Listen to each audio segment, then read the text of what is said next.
by Zara Leaks. On Halloween back in late 2015, I hosted a sleepover with two of my friends, Scarlett and May. May was timid and jumpy, but Scarlett was always the confident one. Anyway, we met up around 3 p.m. and set up a tent in my back garden. It was a pretty nice one. It had a carpet and a cozy place to hang out in. We set it up next to the back gate, which at the time was old and rotting. And when standing next to it, the average adult stood 2 feet over it. We all went trick-or-treating after we set everything up. It was around 7 by then. We met up with some other friends and generally had a really good time. We went back home around 10 p.m. And with the British weather being kind, it was dry all evening. And thankfully, the neighborhood was pretty nice, so it was very peaceful that evening. We roasted marshmallows, played Truth or Dare, then finally laid down to sleep when it was pitch black out. The fairy lights in the garden barely illuminated anything, so it didn't bother us much. Out of nowhere, in the middle of the night, something woke us up. It was a creaking sound coming from the back gate. May shot up from her drowsy state. "Did you guys hear that?" she asked in a frightened tone. And just as she said that, we heard a cough coming from someone outside the tent. We were full alert now. Scarlett covered May's mouth in case she was going to scream, as we listened to the silent night. When the deep, throaty voice came, we almost jumped out of our skins. "You kids want some candy?" A hoarse voice called to us.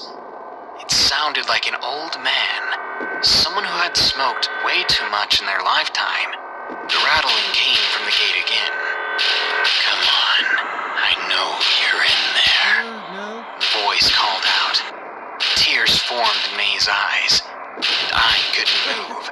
It was like my 13-year-old self was paralyzed.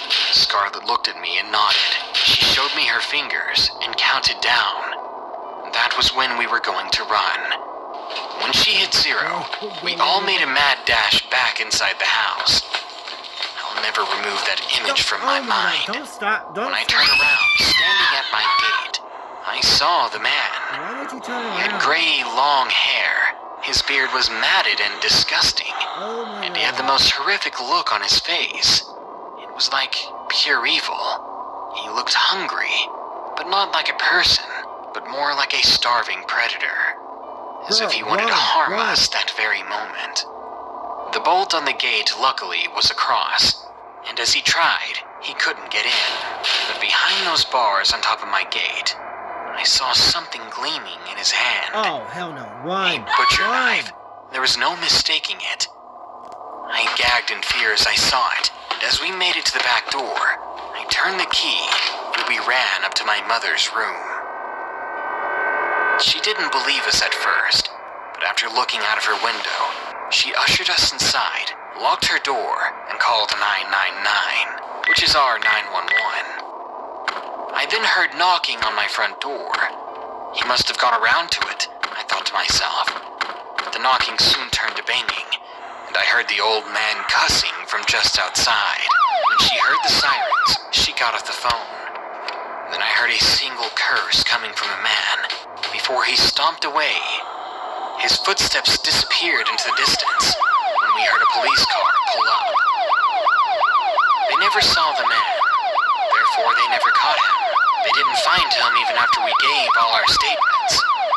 That quickly ruined our Halloween, and we all slept in the living room after that.